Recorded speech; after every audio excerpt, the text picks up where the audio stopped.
Muchas gracias, señor Vizcarra, por la oportunidad de esta entrevista con la República. Empecemos por el tema de su candidatura, ¿le parece? Sí. Usted construyó durante su presidencia un efectivo relato para efectos de su propia credibilidad, en el que antagonizaba a su gobierno con el Congreso, ¿no? Al Congreso usted le dijo de todo.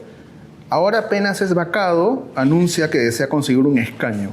Explíqueme este giro dramático, digamos, ¿no? ¿Cómo justifica querer integrar un colectivo al que usted mismo cuestionó durante tanto tiempo? Mire, primero que nada, gracias por la entrevista. Y qué buena oportunidad esa pregunta para explicar un tema de fondo. O sea, yo nunca he estado en desacuerdo y he satanizado al Congreso como institución. A los congresistas. El problema son los congresistas. ¿Y usted quiere ser un congresista ahora? Por eso, el problema no es la institución. Para efecto de una democracia que requiere contrapesos, requiere poderes del Estado con independencia, pero que sumen sus esfuerzos para un solo objetivo, el desarrollo del Perú. Hemos tenido 2 congresos en los cuales yo directamente he interactuado, el actual y el disuelto, donde no primaban los intereses del Perú, sino los intereses particulares de las bancadas representadas en el Congreso. Contra eso yo me he opuesto y he sido muy claro y frontal y directo. Ese tipo de congresistas han generado el descrédito de la población ante una institución tan importante.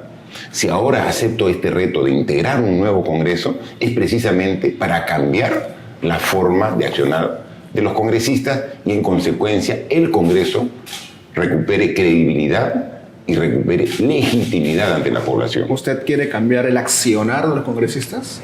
Por supuesto que sí. ¿A los 129 que lo acompañan?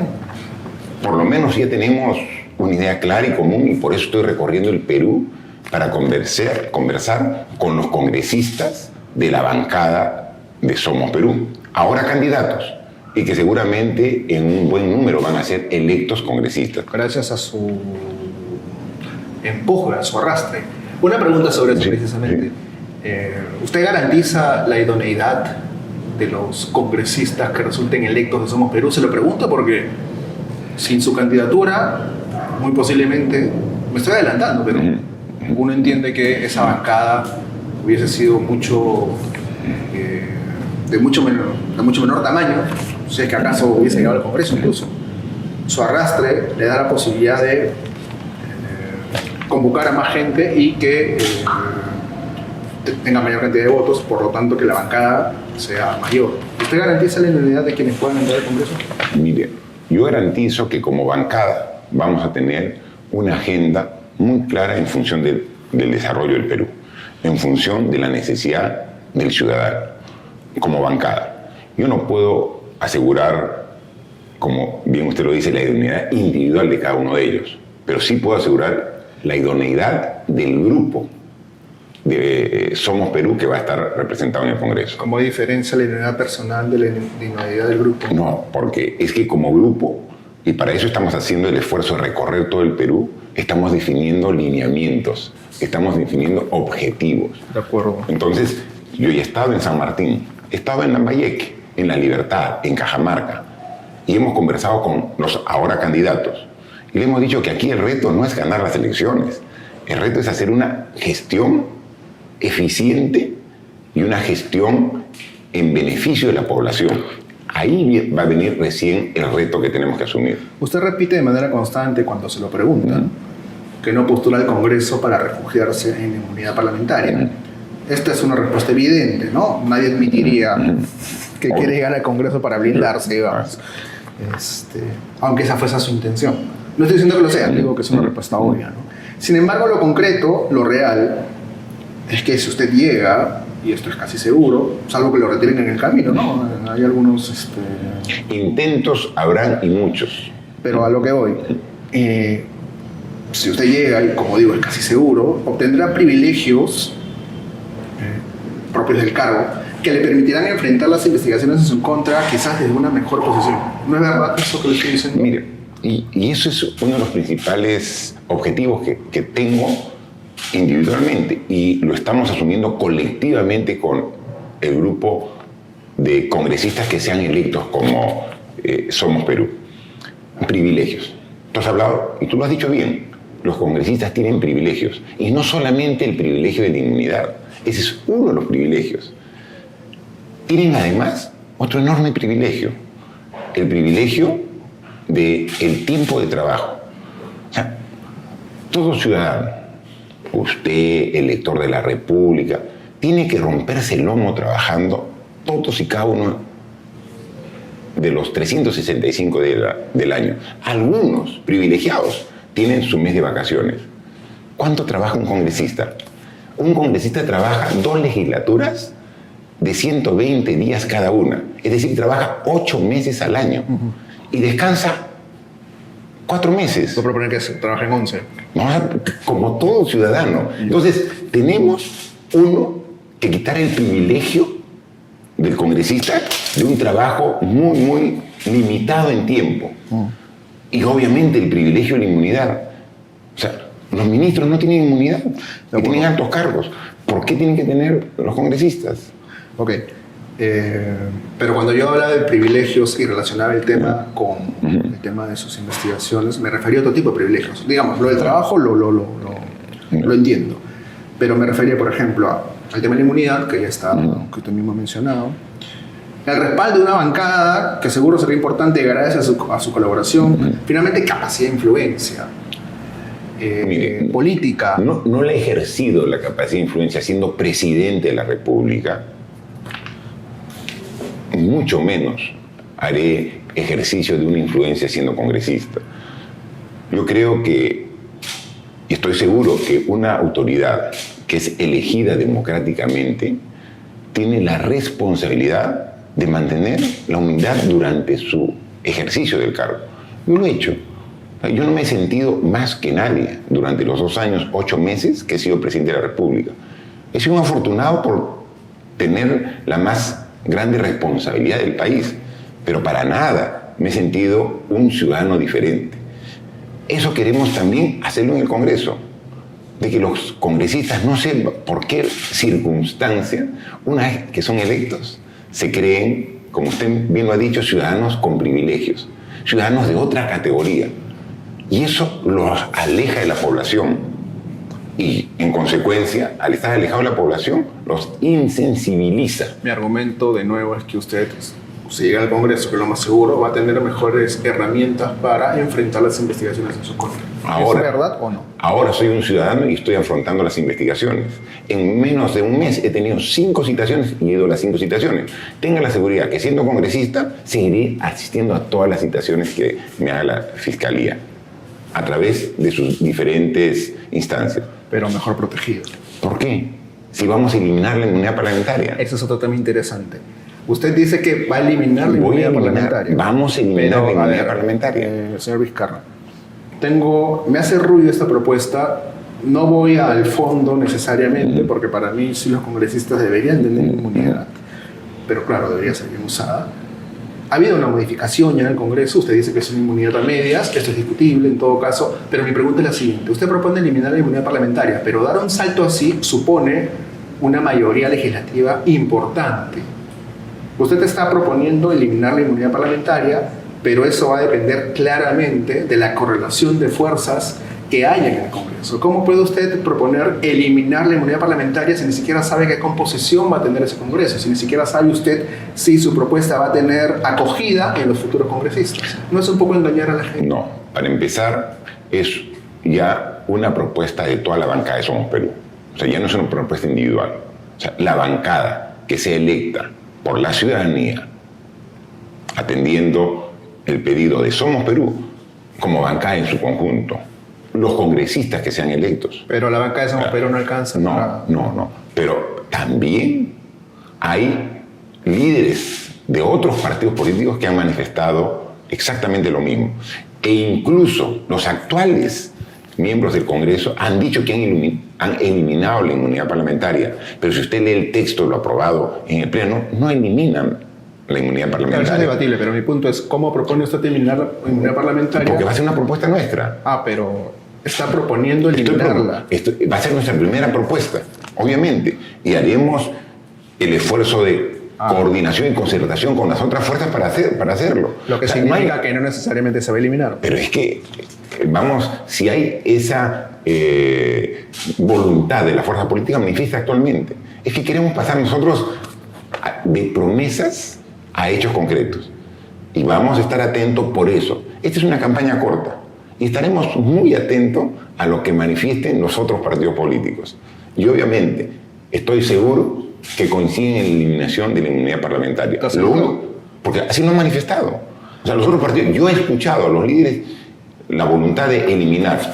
Con esa voluntad y nuestra propuesta que va a ser presentada como la primera propuesta para eliminar ese primer privilegio que tienen los congresistas, confiamos que va a ser aprobada por el Pleno. Daniel Salaverry exigió su renuncia a la vicepresidencia en el 2017. Dijo, una persona que no puede manejar un ministerio, habla después del problema que tuvo en el MTC por el caso Chinchero, ¿no? Una persona que esté involucrada en este tipo de irregularidades en megaobras no puede estar a cargo de un país. Cuando el señor Kuczynski sale del país, ¿a quién deja a cargo el despacho presidencial? Yo creo que no basta con la renuncia al Ministerio de Transportes, hablo de usted. Creo que debería exigírsele su renuncia a la vicepresidencia. Ahora es un compañero de partido. Sí, y yo lo he explicado, que él en esa oportunidad, su manifestación era en representación de la bancada de Somos Perú, de Fuerza Popular, la bancada de Fuerza Popular, porque él era el vocero. Y él podía estar en desacuerdo con esa posición, pero al ser el vocero tenía que manifestar la posición de su bancada. ¿Y no cree que una declaración así pone en evidencia a su candidato presidencial como alguien que no necesariamente es capaz de asumir posiciones propias, sino más bien aceptar imposiciones aunque no cree en ellas? Mire, él con mucho detalle y sustento ha manifestado la respuesta a esa pregunta. Más detalles sobre Daniel Salaverry, yo estoy seguro que en algún momento lo voy a entrevistar a Daniel Salaverry y le puede explicar. Yo lo que manifiesto es que cuando yo he conversado con él, siendo ministro de Transportes y él congresista, hemos tenido una muy buena coordinación. Pero pidió que se vaya. No, me sorprendió, al igual que todos. Yo incluso después me comuniqué y me dijo, vicepresidente, es la posición en la bancada que yo he tenido que decirla como vocero.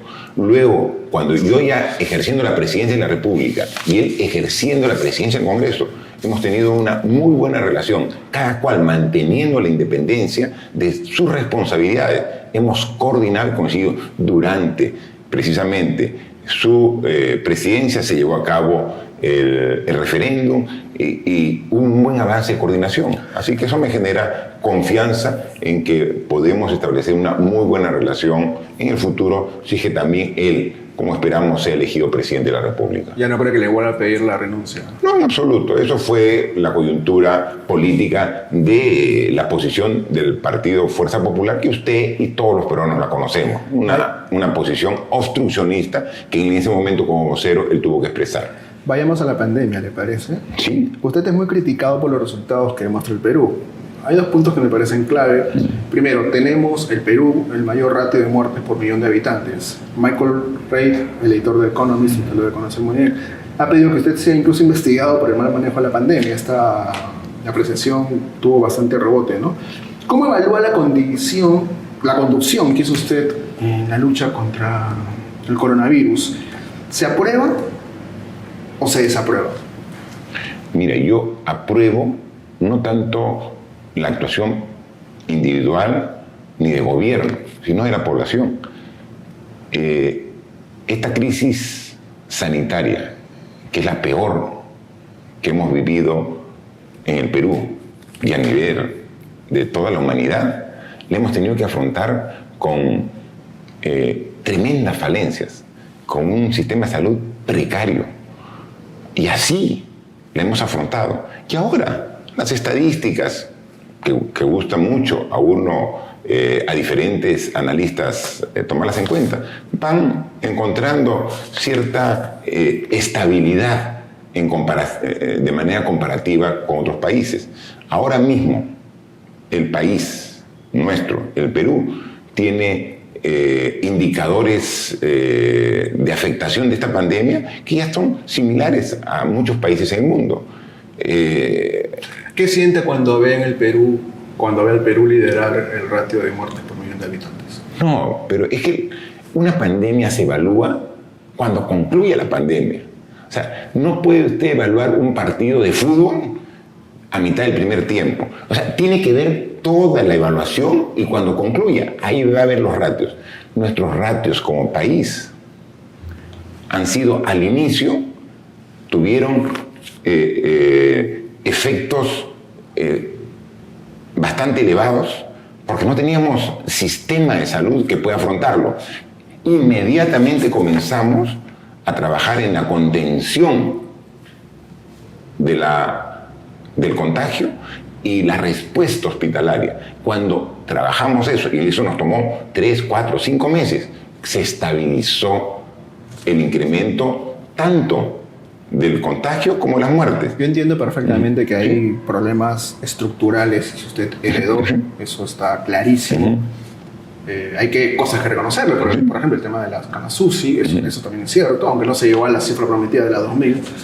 Sí, llegamos muy cerca de las 2000. Pero no se llegó. Pero nosotros quedamos que íbamos a terminar a fin de año. Y el 9 de noviembre ya todos saben lo que ocurrió. Un tema sobre el que hablaremos también un Sí, poquito. sí. Pero a lo que iba es, hoy en estos momentos, Perú lidera el ratio por millón de personas, el ratio de muertes. Lo que usted me está diciendo es, veamos la tabla al final. Es como decir, va a haber más muertos en otros países. ¿No es un poco insensible eso? No, ¿cómo no vamos a estar sensibles todos los ciudadanos de la humanidad por la cantidad de fallecidos? Es que yo le pregunto solo por el Perú. No, pero por Usted eso... me responde por otros países. No, pero me está preguntando por otros países. Porque está hablando de ratios. Pero es que el Perú está arriba. Pues. El ratios es una comparación con otros países. Si usted me hace una comparación, yo le respondo en comparación. Si me habla de Perú, hablemos de Perú. Pero cuando yo le comparo, usted me pregunta por la comparación del Perú. Cuando yo lo comparo, me dice, responde el Perú. No, o sea, es los indicadores en contagios. Actualmente, hace poco nada más, hace pocos meses, el Perú tenía una cantidad inferior a personas que habían sido contagiados con el virus que países como Argentina, Colombia, por ejemplo, 2. Con el pasar del tiempo, ahora nos han superado largamente esos países. O sea, Argentina y Colombia tienen una cantidad muy superior de personas que han sido afectadas por el COVID-19 que el Perú, actualmente. Entonces, comparamos. El tema es una evaluación que se va haciendo según etapas.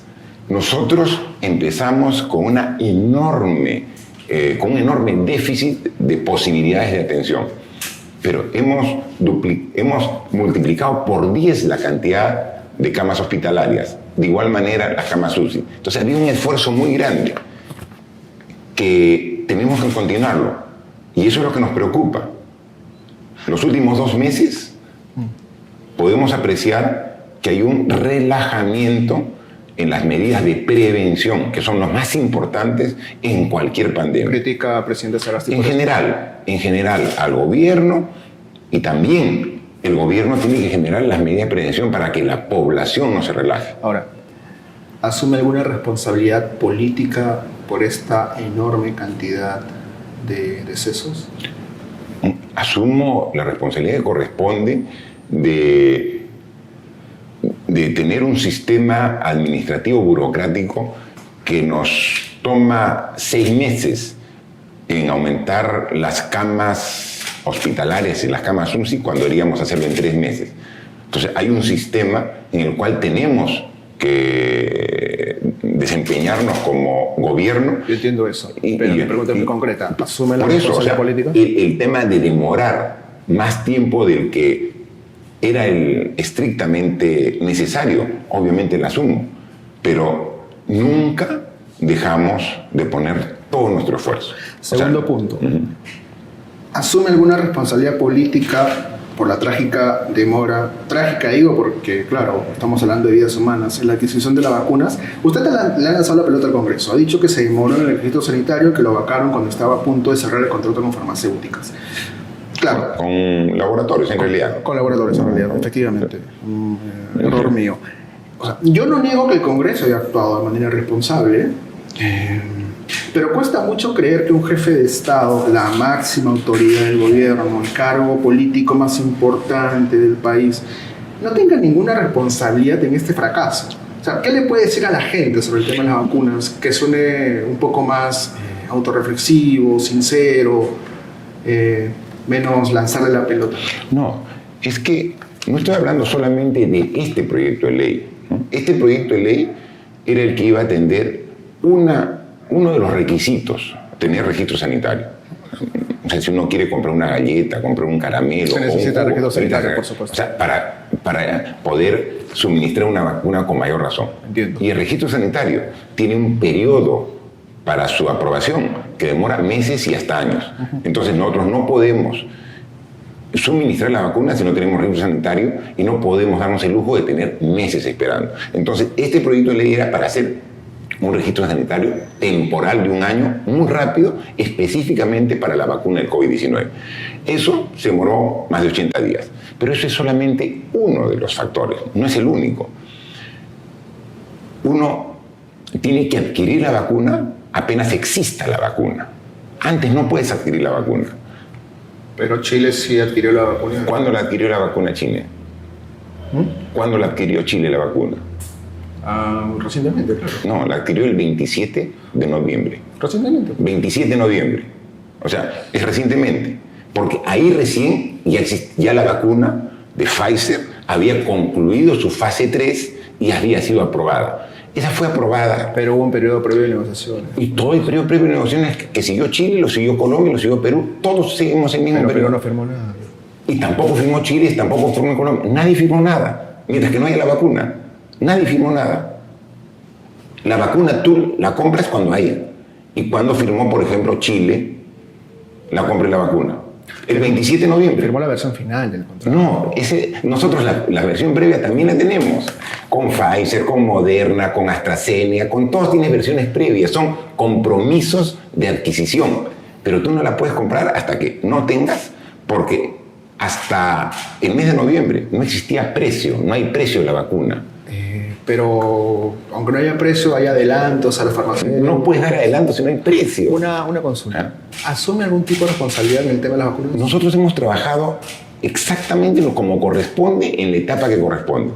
Mientras que el mes clave para la adquisición de vacunas ha sido el mes de noviembre. En Perú, en Chile, en Colombia, en Australia, en Canadá, en Estados Unidos, en Japón, el mes clave ha sido el mes de noviembre. Y mientras todos los gobiernos estaban cerrando contratos y que se han cerrado la última semana de noviembre, aquí en noviembre hemos tenido 3 presidentes. Noviembre hemos tenido 3 presidentes. Sí, yo lo sé. Del 1 al 9, un presidente. Del 9 al 16, otro presidente. Del 16 en adelante, otro presidente. Entonces, mientras que aquí estábamos cambiando de presidentes, estaban cerrando los contratos. Nosotros hemos tenido exactamente las mismas negociaciones preliminares con los laboratorios que estaban fabricando las vacunas, igual que todos los países interesados en el mundo. Pero el cierre ha sido la cuarta semana de noviembre. Y la cuarta semana de noviembre, obviamente, yo ya no era presidente. Ya estaba el tercer presidente del mes. En resumen, insisto, asume una No, en absoluto, porque es responsabilidad de la inestabilidad política que se generó por el cierre, por la vacancia inconstitucional que se dio el 9 de noviembre. O sea, yo tengo la absoluta seguridad que si nosotros hubiéramos continuado con todos los trámites previos que ahora estaríamos también con los contratos cerrados para que el primer trimestre ya de manera intensa se pueda aplicar la vacuna a los peruanos. Ahora, este tiempo que he pasado genera un desfase.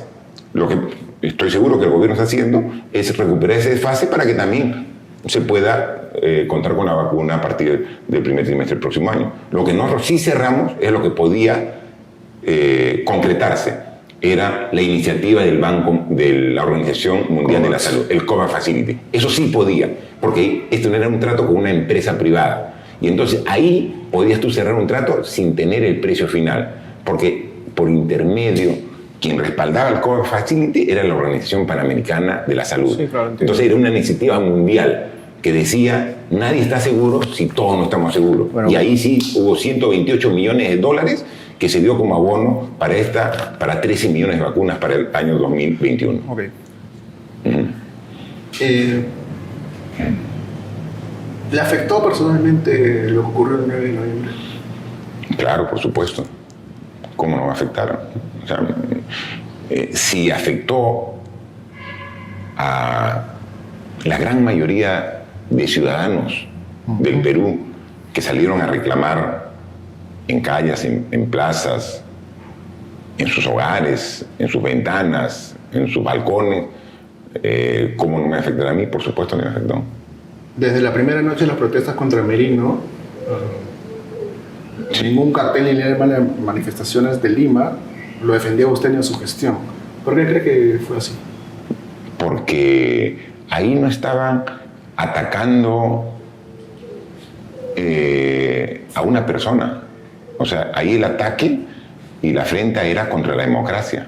Y por eso salía. Y sí, ha habido varios carteles. No sé si usted es selectivo en su mirada de los carteles. Ha habido más de un cartel. Pero yo siempre lo he dicho, este reclamo no tiene que personificarse. No tiene que personificarse. Ese reclamo tiene que ser por el Perú. Tiene que ser por su democracia. Tiene que ser por sus instituciones. Y si alguien sacó algún letrero respaldando a nosotros, nuestra gestión como presidente, le agradezco, pero ese no era el motivo de reclamo. Yo no vi los carteles, pero... Sí, está bien. O sea, tiene todo el derecho de ver lo que es más conveniente y eso está muy bien. Pero aquí el reclamo era mucho más grande que el reclamo por una persona. Como otras personas han sugerido, una acusación constitucional contra Merino de Lama en el caso de ser congresista. Sí. Lo haría. Corresponde. Esta aventura autoritaria le ha costado mucho al país. O sea, no puede ser que un país como todos, en un año tan complejo, tan duro para los peruanos y los ciudadanos de todo el mundo, nos prestemos para esta aventura autoritaria que paralizó al país no solo una semana, sino paralizó el mes completo, porque hasta que busques el nuevo reemplazo de Merino, mientras que se busque los ministros que acompañan, mientras que los equipos comiencen a trabajar, ahí está donde me dice, ¿y por qué no es la vacuna? Y la vacuna es solo un ejemplo de todo lo que se paralizó. Se paralizó el país completo. Y no podíamos darnos el lujo de parar un país en medio de una pandemia, por intereses particulares. Aquí no ha habido los intereses del Perú. Ha sido intereses de los grupos políticos con intereses económicos representados en el actual Congreso.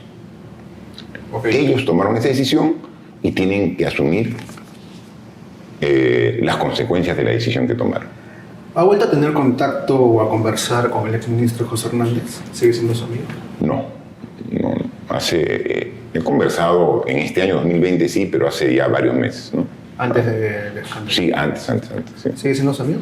No, él es un antiguo conocido, nunca ha sido mi amigo. Nunca ha sido mi amigo. Es un antiguo conocido porque lo conozco desde hace mucho tiempo en función del ejercicio profesional, ¿no? Pero nunca ha sido mi amigo. Yo tengo, y le puedo nombrar a más de una persona que son amigos, ¿no? Él no está entre mis amigos, pero sí un antiguo conocido. Ok. Él es el que le ha puesto en problemas, básicamente.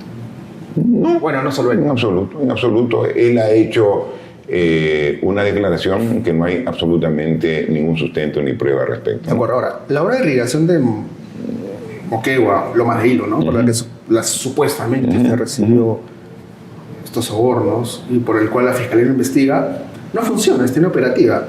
Se gastaron millones en un proyecto que, de acuerdo con la descripción de un reportaje periodístico de Cuarto Poder, le leo, presenta, textual, construcciones inconexas, válvulas colapsadas, y terrenos sin el verdor que debería representar el resultado de esta obra que evidencian que no funciona, a pesar de haber sido entregada por el consorcio Brain-Sastaldi a inicios de 2017. ¿Por qué esta obra emblemática que usted ha defendido cuando le han preguntado sobre este tema está inoperativo? La sigo defendiendo, es una obra de suma importancia para Moquegua. Cuando yo fui presidente del gobierno regional de Moquegua, la dejamos en alrededor del 90% de avance el año 2014. Quien me sucedió en el cargo no le puso ningún interés y la dejó prácticamente abandonada. Sin embargo, el actual gobernador regional nuevamente ha retomado la obra porque es de suma importancia. Va a generar entre 15.000 y 20.000 puestos de trabajo, va a dar fuerza a un sector productivo económico que está descuidado en Moquegua, que es la agricultura, y tal como ha dicho el actual gobernador regional, debe ser en el segundo trimestre del próximo año va a entrar en operación. La fiscal de la Nación está investigando en noviembre por el caso Swing. ¿Lo ha citado ya a su despacho? No, aún no. Estoy totalmente dispuesto a asistir apenas me citen, no me he citado aún. Y el fiscal Reinaldo Avia también dirige un caso contra Miriam Morales por las contrataciones irregulares de sus familiares, presuntas contrataciones. Sí. ¿Lo ha citado usted también? No, no. Tanto a la fiscal de la Nación como al fiscal Avia nos hemos apersonado con nuestro abogado y hemos dicho, cuando quieran, donde quieran, estamos a su disposición. Estamos a disposición. Lo propio hicimos con el fiscal Juárez Atoche. Él sí nos ha citado en 5 oportunidades y las 5 oportunidades hemos asistido y sumando los tiempos, más de 15 horas hemos dado nuestra manifestación. ¿Confía en la actuación del fiscal Juárez Atoche? Yo confío en la Fiscalía como institución. Pero en el fiscal. Tengo dudas respecto a el manejo de la información reservada. Yo siempre me he enterado de los procedimientos y la actuación en torno a esta investigación por la prensa antes que directamente involucrado, desde el inicio, ¿no? Incluso ese fue el argumento del segundo periodo de vacancia. Yo me enteré por un reportaje periodístico del Diario del Comercio, titular un domingo 11, me parece, del mes de octubre o mes de septiembre, pero cuando recién el 16 se abre la carpeta fiscal. Entonces nadie la tenía, solamente estaba en manos del fiscal a cargo y se filtra la información. Es un programa periodístico, eso lo toman los grupos del Congreso y eso genera la vacancia. Entonces ese ha sido el insumo. Mira, una investigación que debe mantenerse en reserva ha sido el insumo político para la vacancia. ¿El fiscal, según su percepción, estaba interesado en su vacancia entonces? No, lo que digo es de que de manera objetiva la investigación fue filtrada a un medio periodístico antes que se arme la carpeta fiscal. ¿Qué uso le da el medio periodístico? ¿Qué uso le dan las fuerzas políticas? Es otro tema. Bueno, los medios periodísticos simplemente informan, ¿no? Sí, pero no solamente informa, porque más de un medio periodístico, además de informar, sentencia, ¿no? O sea, no solamente informan, sino también aparentemente tienen un rol fiscal y judicial, ¿no? ¿Aceptaría usted una prisión preventiva, señor Vizcarra? Miren, yo acepto la decisión que tome las instancias de la Administración de Justicia, pero obviamente no hay ningún sustento para que esto ocurra, ¿no? No hay ningún sustento para que ocurra, ¿no? Estoy acá. La investigación está empezando. Sí, por eso estoy acá. Estoy aquí presente. Yo le he dado todas las cuentas a la Fiscalía, de las cuales tengo, mi declaración de bienes, he entregado mi pasaporte, me ha allanado al pedido de no salir. O sea, soy el primer interesado en que se concluya la investigación para determinar mi absoluta inocencia, como es en todo acto que he realizado en mi vida profesional y personal. ¿Cuántas cuentas bancarias tiene, se puede saber? Sí, tengo 2, en el banco Interbank y en el banco de crédito. ¿Y se pueden saber qué montos? Son montos, no voy a decir los montos, pero son montos fruto principalmente de mi trabajo, pero no mi trabajo actual, sino yo he tenido 20 años de vida en mi actividad privada, ¿no? De 1990 hasta el año 2010, 20 años he trabajado como ingeniero en el sector construcción. Y ahí es fruto de 20 años de trabajo. Tengo inmuebles y tengo cuentas en el banco que no son de conocimiento público, pero sí son de conocimiento del Ministerio Público, ¿no? Yo lo pregunto porque es un funcionario ¿Sí? muy importante. Y finalmente, sobre este punto, ¿cuántas propiedades tiene? ¿Se puede saber? No, tengo básicamente mi patrimonio más importante está en Moquegua y todo adquirido antes del año 2010, ¿no?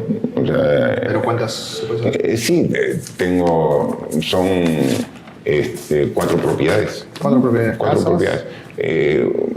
Un edificio de departamentos, una casa, un terreno y luego un local heredado por mis padres cuando fallecieron. Todo en Moquegua, fuera Todo en Moquegua Moquegua. Acá en Moquegua, un departamento que compré cuando ya vine a radicar acá, ¿no? Acá en Lima. Acá en Lima. Pero eso es en 2 de mayo, aquí en San Isidro, que eso es crédito hipotecario, ¿no? O sea, 5 propiedades. Sí. De acuerdo. Entonces, pero claro, hay una subdivisión porque en la propiedad, el departamento consideran pues que el estacionamiento, que el depósito son diferentes, pero eso es en resumen. Pero lo fuerte del patrimonio es el que tengo fruto de la actividad profesional en Moquegua, adquirido antes del año 2010. Háblame un poco de las propuestas que usted pretende llevar. Ya hablamos del tema de la inmunidad, ya hablamos del tema del trabajo.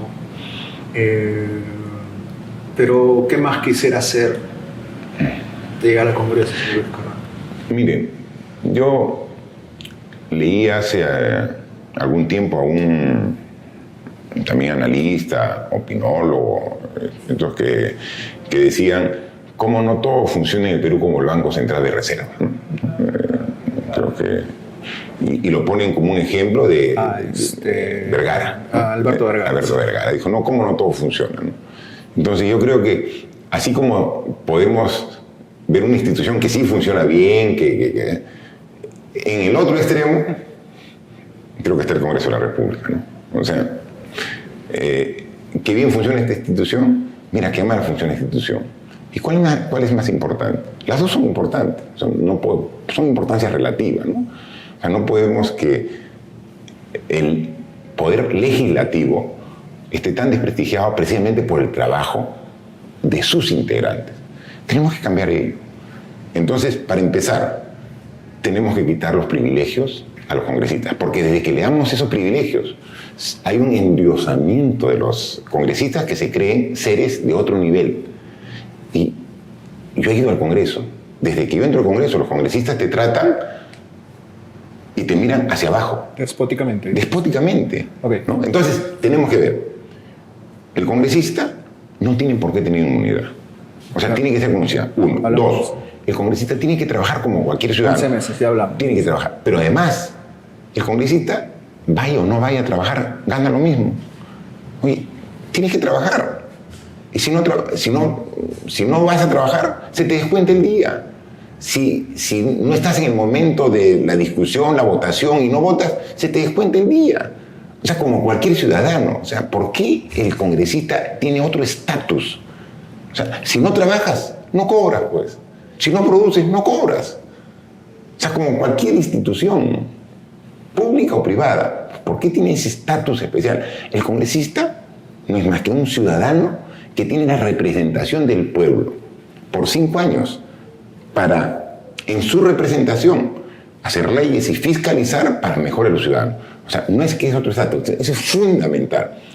Aparte de ello, hacer un congreso cercano a la gente, donde no es que tú me elegiste por 5 años y ya es una cheque en blanco por 5 años.